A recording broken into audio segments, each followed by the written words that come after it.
সাঈদ মুক্ত, আবু সাঈদ মুক্ত।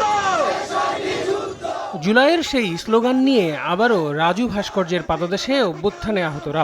এবারের দাবি সে সময়ে ক্ষমতায় টিকে থাকতে গণহত্যা চালানো আওয়ামী লীগকে নিষিদ্ধ করা। আমার ভাই কবরে। জুলাই আন্দোলন কেবল নির্বাচনের জন্য হয়নি উল্লেখ করে ওয়ারিয়র্স অফ জুলাইয়ের নেতারা বলেন, তাদেরকে সাধারণ জীবনে ফিরিয়ে না দিয়ে আওয়ামী লীগের পুনর্বাসন এদেশে করতে দেওয়া হবে না।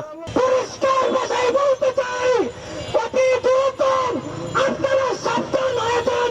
আপনারা যদি ভাবেন 22,000 পরিবার আহত দেখে হসপিটালে ভর্তি আছে দেখে আপনারা যা ইচ্ছে তা করবেন, সেটা কখনো সম্ভব হবে না।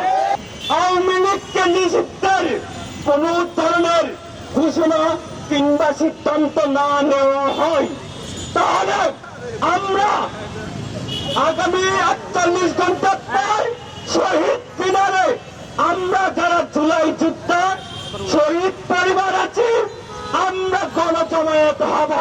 ইনসেক্ট রিপেলেন্ট মাস্টার ব্যাচ যুক্ত আরএফএল ওয়াট্রো, কাপড় যত্নে রাখার নাম্বার 1 সলিউশন। রাজুতে সমাবেশ করে বিক্ষোভ মিছিল নিয়ে কেন্দ্রীয় শহীদ মিনারে গিয়ে নিজেদের কর্মসূচি শেষ করেন ওয়ারিয়র্স অফ জুলাইয়ের নেতাকর্মীরা। এদিকে আওয়ামী লীগ নিষিদ্ধ না করার বিষয়ে প্রধান উপদেষ্টার বক্তব্য প্রত্যাহার করার দাবি তোলেন গণ অধিকার পরিষদের নেতারা। শনিবার সকালে জাতীয় প্রেস ক্লাবের সামনে আওয়ামী লীগ নিষিদ্ধ এবং গণহত্যার বিচারের দাবিতে গণ অধিকার পরিষদের গণস্বাক্ষর কর্মসূচিতে এসব কথা বলেন তারা। অবস্থান কর্মসূচি থেকে বলতে চাই, 1 বছর নয়, এই সরকার 5 বছর থাকলেও গণহত্যার বিচার করতে পারবে না। আওয়ামী লীগ কোনো দল নয়, আওয়ামী লীগ একটি খুনি মাফিয়া এবং একটি গণহত্যাকারী গোষ্ঠী। সেনাবাহিনীকে জনগণের মুখোমুখি দাঁড় করানোর ষড়যন্ত্র চলছে বলেও অভিযোগ করেন গণ অধিকার পরিষদের নেতারা। আল আমিন তুষার, সময় সংবাদ, ঢাকা।